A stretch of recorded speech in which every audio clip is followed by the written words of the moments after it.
Good morning students. Apex college Makrana की online classes में आप सभी छात्र छात्राओं का हार्दिक स्वागत अभिनंदन है।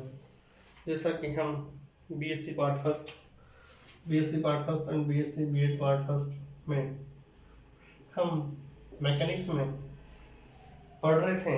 कल हमने रिड्यूस्ड मास पढ़ा, उससे पहले हमने वेलोसिटी के बारे में डिस्कस किया, मोमेंटम के बारे में डिस्कस किया, फोर्स के बारे में डिस्कस किया। अब छोटे छोटे टॉपिक्स हैं जो बेसिकली आपने क्लास 11th में देखे होंगे। जैसे कि आपका मोमेंटम है। मोमेंटम क्या होता है? P equal to M V. आपने इलास्टिक कोलिजन भी पढ़ा होगा। जैसे एक एग्जांपल देता हूँ कि एक कोई पार्टिकल है जिसका मास m1 है। क्या है? m1 है। यदि यह किसी m2 मास के पार्टिकल से, इसकी वेलोसिटी भी इधर है, इसकी भी वेलोसिटी इधर है, यदि जो v2 v1 है वह क्या होगी? v1 ग्रेटर देन होगी v2। क्या होगी? जब v1 ग्रेटर देन v2 होगी तो एक after a time interval they will collision each other, अर्थात एक समय अंतराल के बाद यह m1 मास m2 मास क्या होंगे? टकराएंगे और जो m1 m2 है इस प्रकार से होंगे। अगेन m1 और m2 दोबारा क्या हो जाएंगे? चलने लग जाएंगे। जो m1 की स्पीड ज्यादा थी, हो सकता है m1 आगे चला जाए।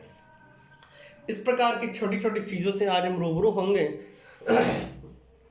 तो सबसे पहले मैं आपको बता दूं मोमेंटम। क्या? मोमेंटम हमारा छोटा सा टॉपिक है। मोमेंटम या संवेग। क्या? मोमेंटम या संवेग भी कहते हैं आप हिंदी में। P इक्वल टू क्या होता है? mv। P इक्वल टू क्या होता है? mv। P इक्वल टू क्या होता है? mv। P को क्या कहते हैं? संवेग। संवेग क्या होता है? द्रव्यमान इनटू वेग। क्या? द्रव्यमान इनटू वेग को ही हम संवेग कहते हैं। अर्थात द्रव्यमान की इकाई क्या होती है? किलोग्राम। और वेलोसिटी क्या होती है? मीटर पर सेकंड। तो P की यूनिट क्या होगी? केजी मीटर पर सेकंड। लीनियर मोमेंटम, जैसे कि कोई पार्टिकल यदि वन डायरेक्शन मतलब यदि आप किसी स्ट्रेट लाइन में मोशन कर रहा है तो P इक्वल टू क्या हो जाएगा? mv।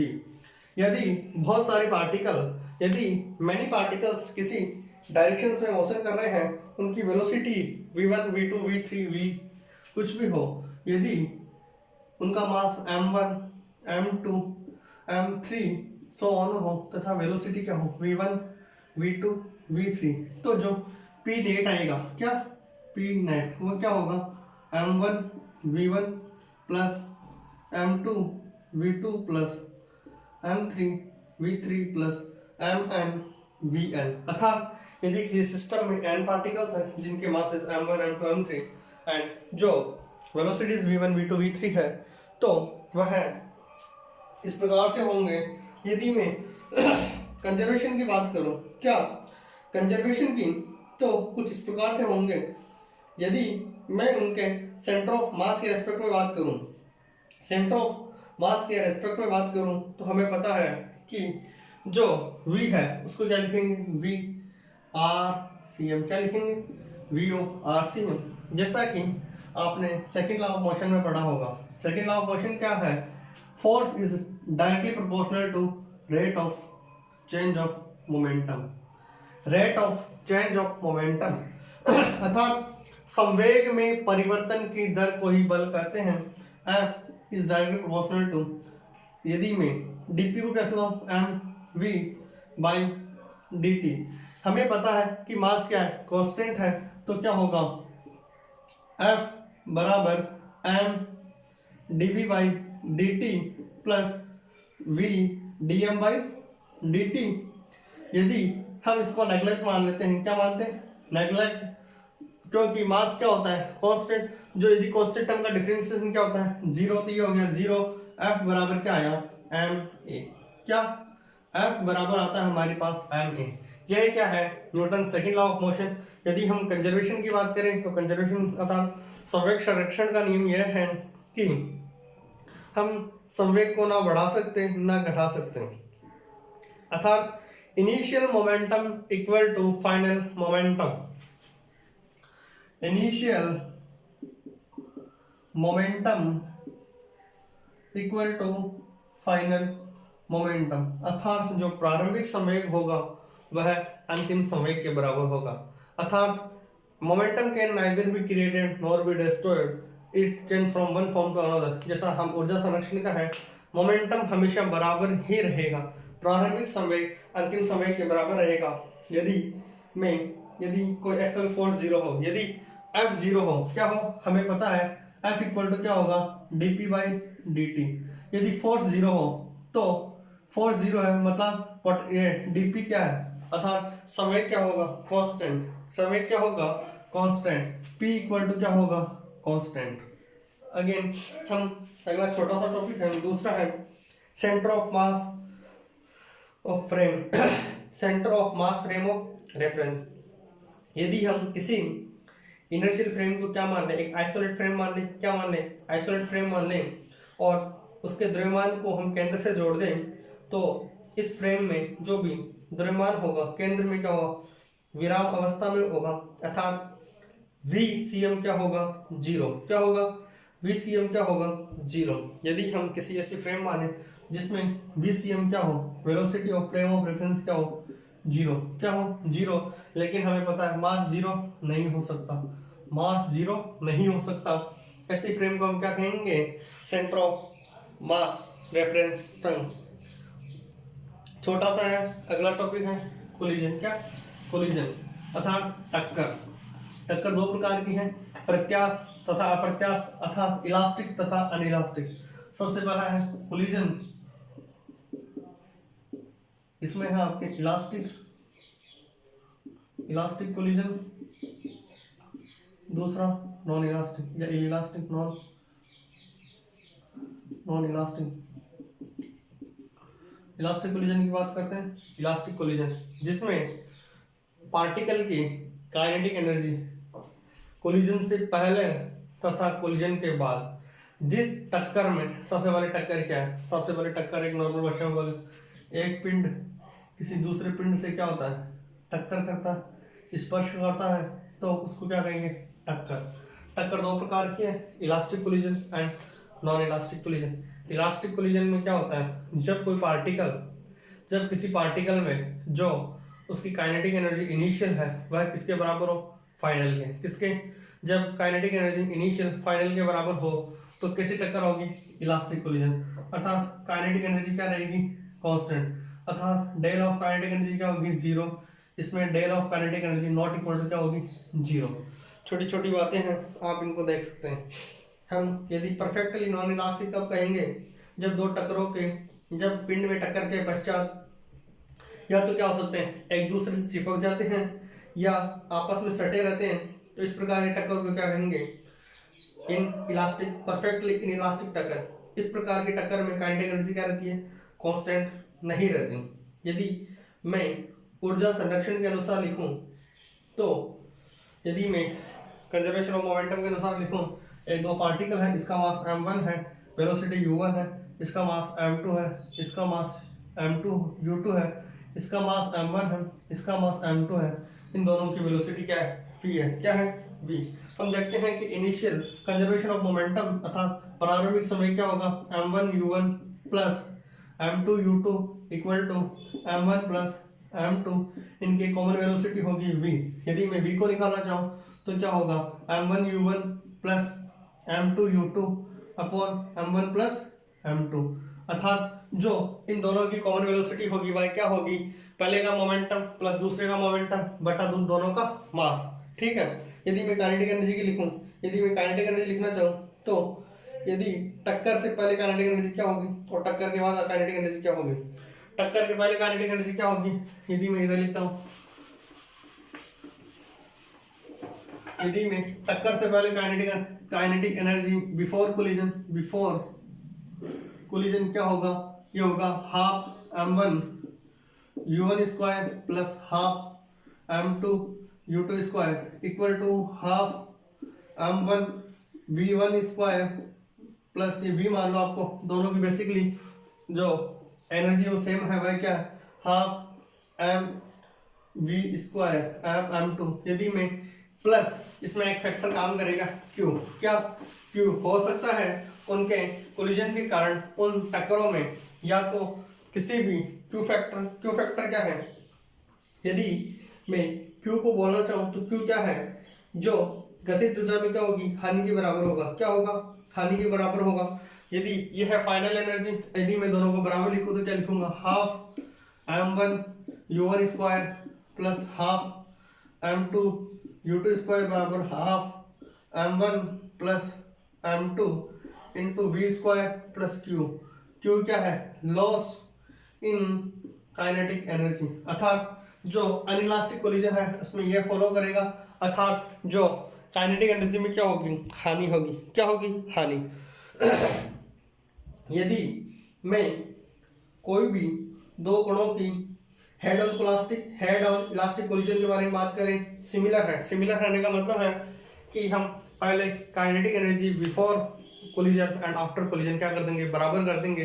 यदि दोनों बराबर है उसमें क्या होगा, लॉस इन काइनेटिक एनर्जी क्या आएगा, जीरो आएगा। वह कैसी है, elastic collision. Non elastic collision में क्या आएगा, क्यू की कुछ वैल्यू आएगी, अर्थात या तो क्या चिपक जाएंगे, दो पार्टिकल आपस में चिपक जाएंगे या दोनों दूर दूर चले जाएंगे। ठीक है, हमारा अगला छोटा सा टॉपिक है वह है इन सेंटर ऑफ मास। यदि हम इन सेंटर ऑफ मास या elastic collision in two dimension पढ़े, क्या elastic collision in two dimension very important topic है। हम एक बार उसका डायग्राम बना लेते हैं। Elastic collision in two dimension, elastic collision in two dimension, elastic collision in two dimension हम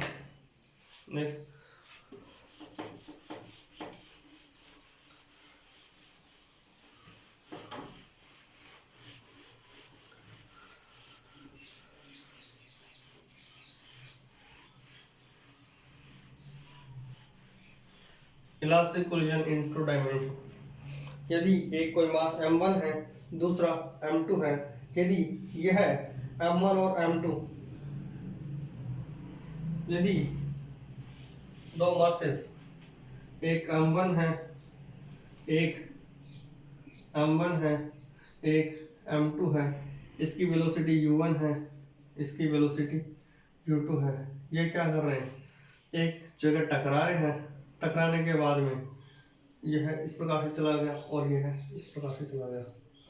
यदि हमें केवल इसमें केवल इनके कंपोनेंट्स लेने आने चाहिए, अर्थात वह किस प्रकार से होंगे।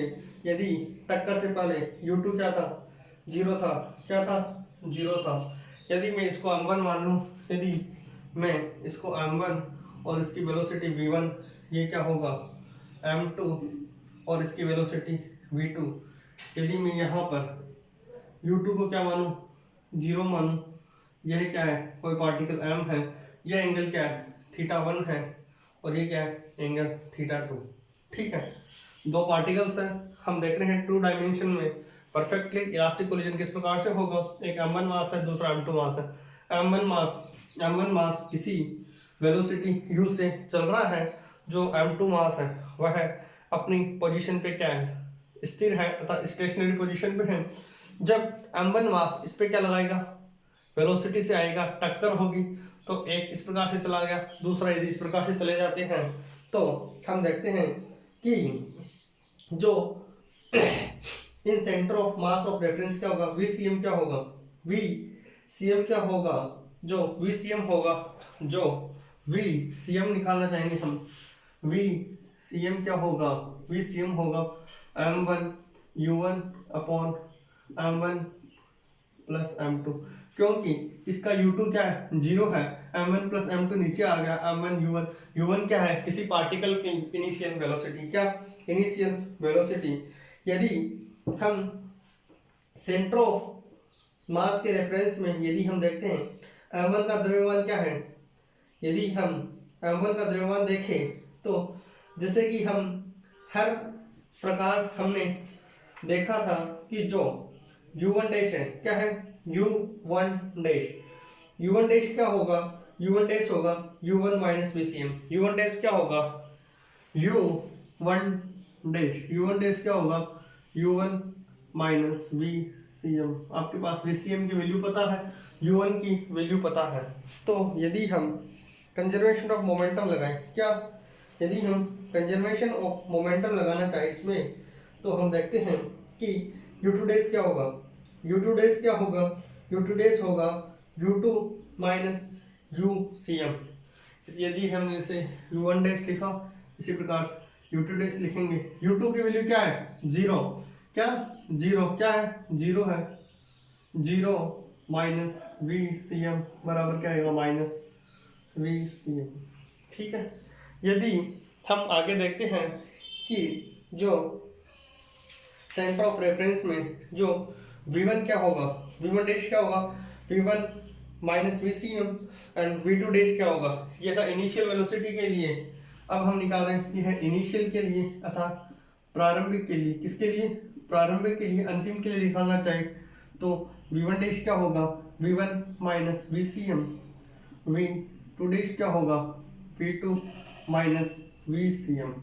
V1 डैश और V2 डैश की वैल्यू निकालने के बाद यदि हम हमें पता है कि जब इनमें क्या होगी टक्कर होगी तो संवेग बराबर होगा और क्या हो जाएगा बराबर होगा, लेकिन अपोजिट डायरेक्शन में होगा। अर्थात m1 u1 डैश किसके बराबर होगा m1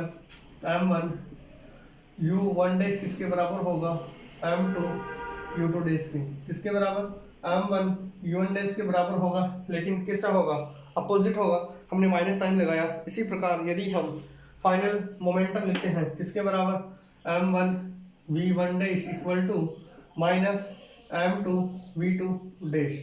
इक्वेशन इसको a लिखें, इसको इक्वेशन b लिखें, क्योंकि ये थोड़ा डेरिवेशन लंबा है इसलिए हम थोड़ा फास्ट करेंगे।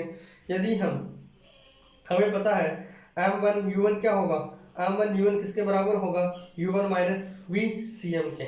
यदि हम इसके डेरिवेशन को कंटिन्यू करते हैं, यदि इस डेरिवेशन को कंटिन्यू करते हैं तो हमें पता है m1 u1 किसके बराबर है m1 u1 बराबर है m2 u2 के u2 डैश के।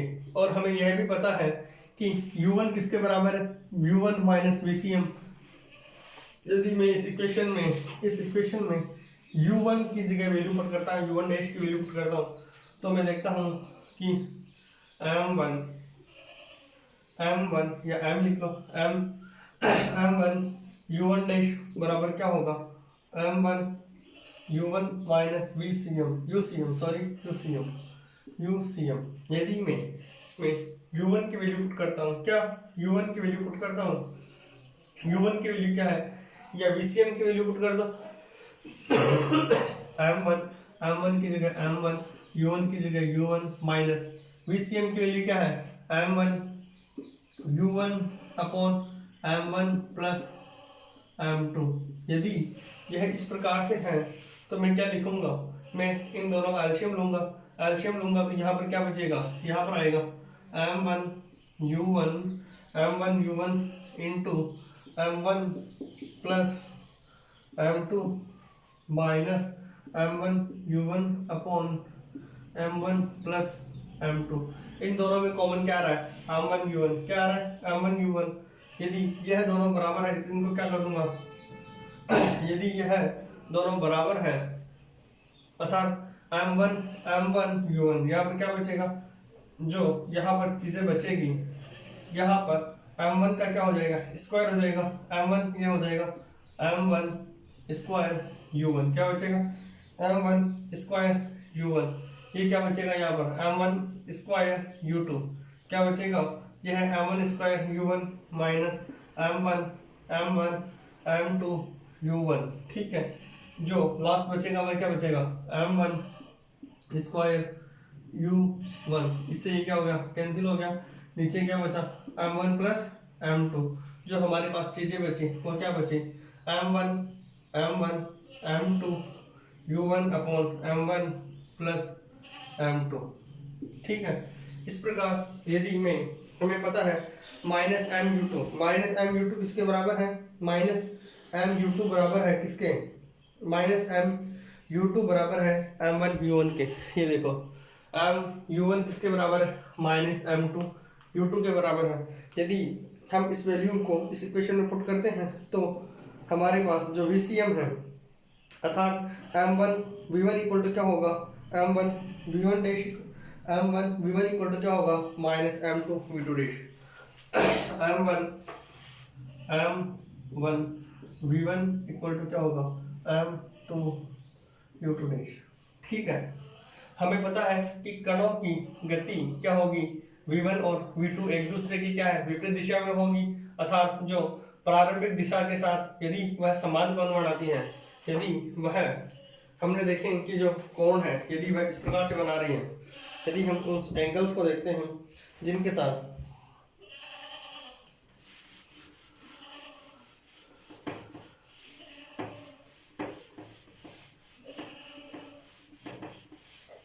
यदि हम इन एंगल्स को देखें जिनके साथ ये कोण बना रही है, अर्थात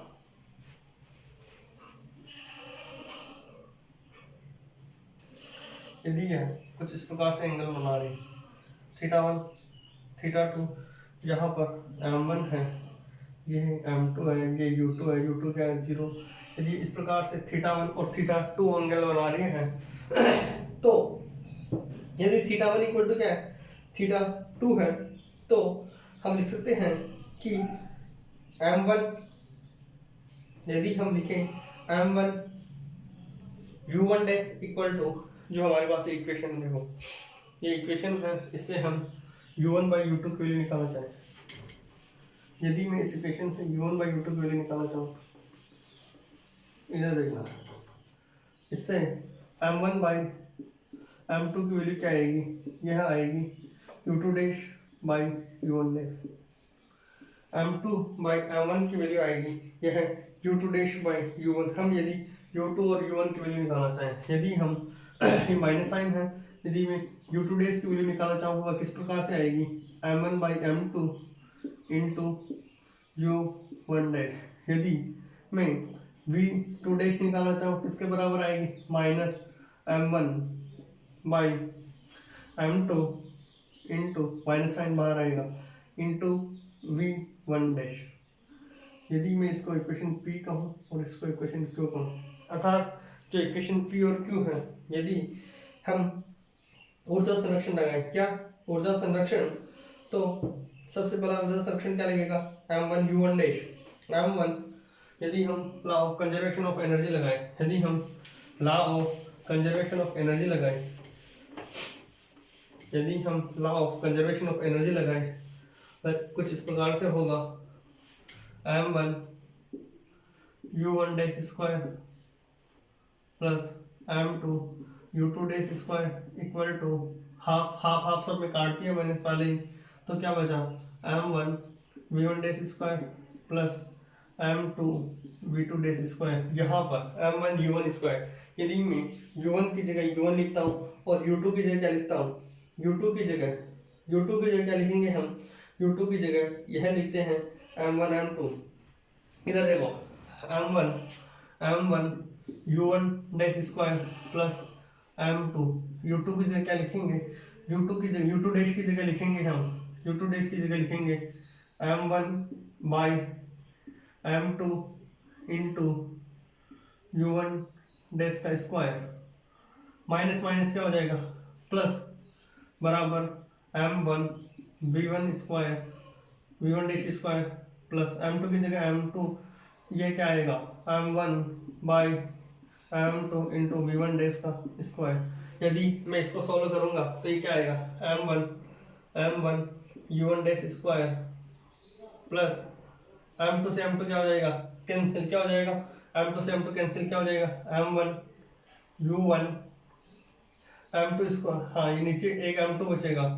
यदि मैं इसका स्क्वायर करूंगा तो नीचे क्या बचेगा m1 by m2 into u1 dash का square equal to m1 v1 dash square plus m2 से क्या हो जाएगा, एक m2 कट जाएगा, क्या बचेगा यहाँ पर m1 by m2 into v1 dash का स्क्वायर।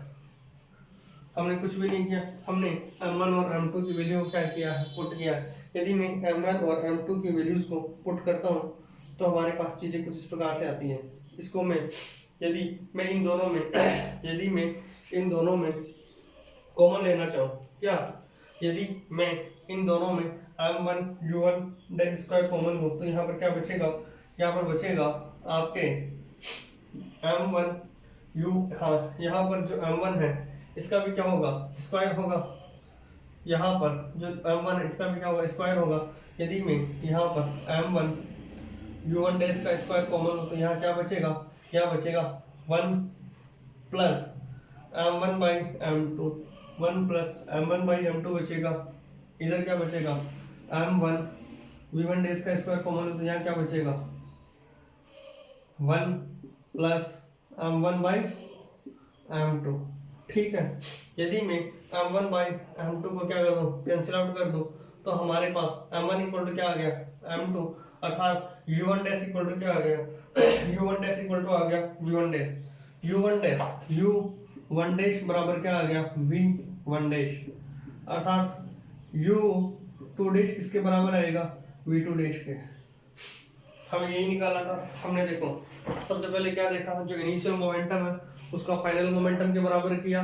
हमने यहाँ से u2 की वैल्यू निकाली, किसकी, u2 की।